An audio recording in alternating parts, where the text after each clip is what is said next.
واحد اتجوز على مراته من وراها وبيرجع لحضرتك الفتوى دي، بيقول انا سمعت الشيخ مبروك عطيه بيقول انه من حقه يخبي على مراته ويخبي على الدنيا بحالها، ويخبي على الدنيا بحالها، وهو حر.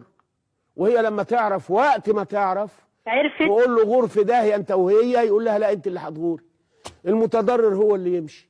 الراجل لا سندوتش ولا فريك ما حب الشريك، الراجل له 4 ماشي، والراجل ملوش ولي، ماشي ولا مراته لها دعوه بجوازته الثانيه ولا الثالثه ولا الرابعه. حضرتك اسمعني ضنايا اسمعيني يا اختي. هو اتجوز وغلطان، دي ورقه ثانيه. هو ابن 66 ده ورقه ثانيه. اسمعني يا بنت اسكتي. انا لو سمعتك 10 سنين هغير كلامي.